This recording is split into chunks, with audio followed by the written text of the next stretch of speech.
an artist, it depends what I'm doing. If I have the luxury of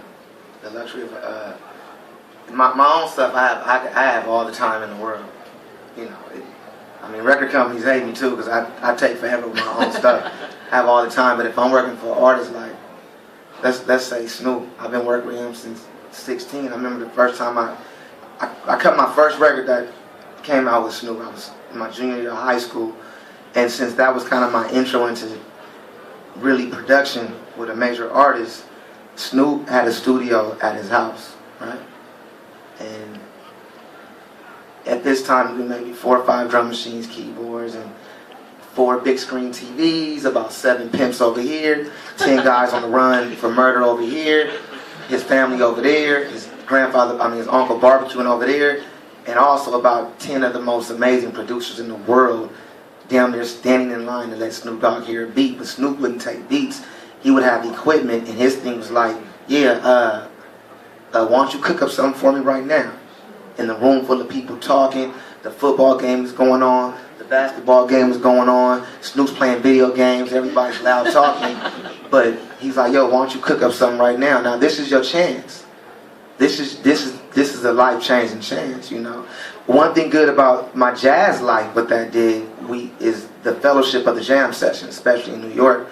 Me growing up in New York and LA, with my father in New York, going to the jam session in New York, it was always so much anxiety going on because of the competition. So that was one thing, but at least with the jazz crowd, everybody's kind of nice. Even the guy that doesn't like your playing is kind of nice to you. With the hip-hop thing, it's different. It's intense. So you have all these people looking at you, loud music going on, and you may have like, one day I walked and there was Scott Storch laying right there, Kanye was trying to play Snoop beats back in the day, and then it's like, yo, Terrace, why don't you get out right now? You know, I want something like that, like, he'll cut on Soul Train, it's like, oh, you see that? I want something move like that. And it's like, you got about 10 minutes to 15 minutes with the headphones on to do something. Make sure you got your drum sounds up. You got to tune everything out, but still use everything as a tool also. Because the whole thing about doing records and hip-hop in front of everybody, if everybody keep talking while you banging out a beat and your beat is playing, your beat ain't shit. Right, yeah. If everybody stops and pay attention, you got something.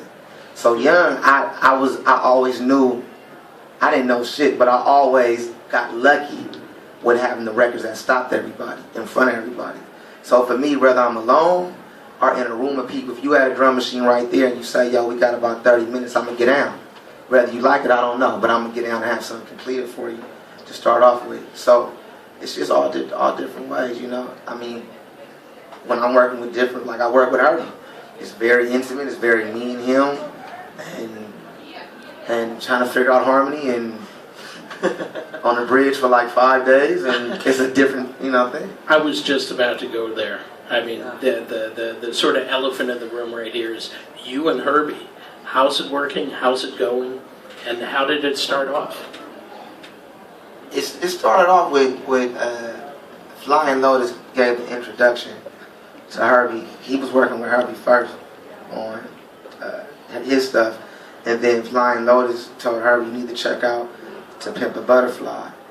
And through To Pimp a Butterfly, he found out about me, but I guess he said he reached out to a few people, but he couldn't get in touch with me. Then they was at a festival with Robert Glasper.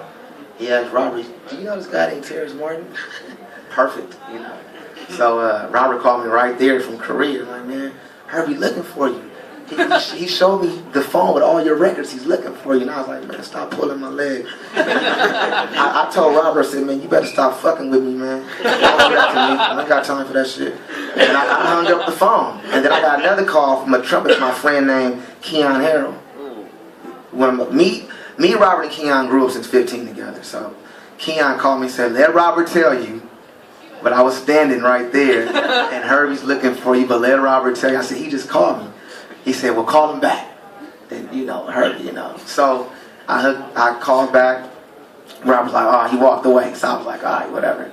And then a month later, Robert's like, yo, you want to come to the studio? I'm out here just working. And I walked in. I was like, yeah, I'll pull up on you. You know, I bought some salad, some smokable salad, because in California it's legal and I got back problems. So I bought an ounce of that good over to Capitol Records, you dig me?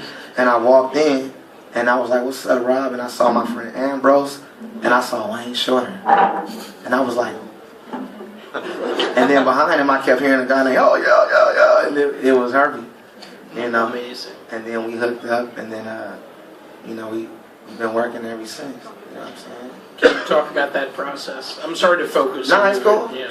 We can talk about it. I mean, it's still unraveling. It's still things, you know. But with a dude like Herbie, it takes a team to work with him. You know, for the first few months, we were still learning each other. But then when I started playing in this band, I met this cat named James Genius. He's a bass player. He playing his band. He's like a legend. For us in LA, I don't know about, but in LA for us, he was part of his 1992 Brecker Brother video band. You know what I'm saying?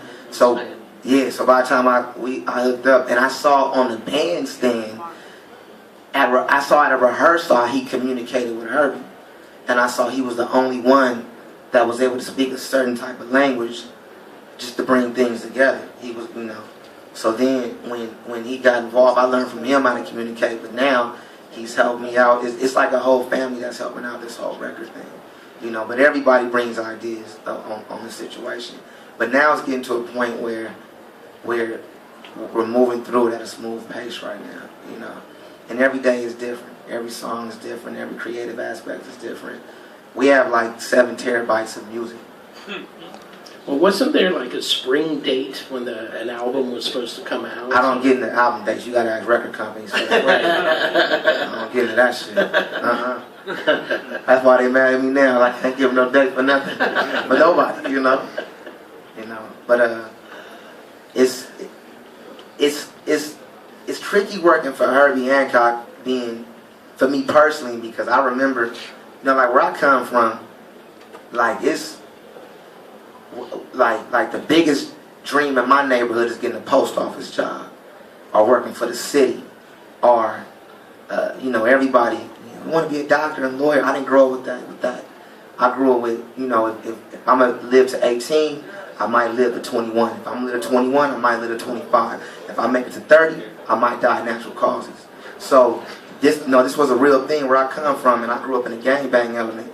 So I'm saying all that to say is when I got a chance to work with Herbie Hancock, I felt like I knew him way more than he could ever know me, because I had already been studying and listened to the Plug Nickel records and listened to the Headhunters. And you know, I remember 14 praying to work with Herbie Hancock and Snoop Dogg. So I had already been like, Herbie was like Puff, like, I mean, you know, that kind of thing. So I never knew I was gonna ever see this man in my life where I come from. So it took 3 months for me to stop asking questions about the Plug Nickel and Four More and the Headhunters and why didn't you play a 2-5 there? Why don't you play the Root there? What is that thing? It took me 3 months to get all that out the way, you know, to really. Then once I got through that and I realized, oh, this cat is like me and you, you know. Yes, he's the greatest and the best in the world, and at 77, still, not that it's a competition, but he's still outplaying everybody on that piano. You can't name a person. And so imagine working with the ultimate artist that has heard everything. He wants you for something, but what you've gotten famous for is like 40% of regurgitated him. Right. So now you have to take all that off, because in my world, if I bring in some of my things, that's new to my people. But to this guy, it's not new. And he doesn't want to do nothing he's heard before. So then it's the thing, you have to go and dig into this other layer that it becomes spiritual.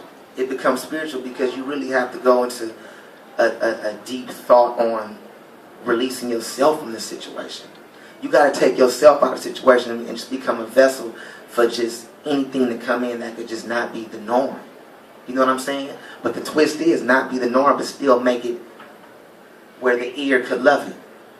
And that's the thing, you know. That's the challenge. But we got it now.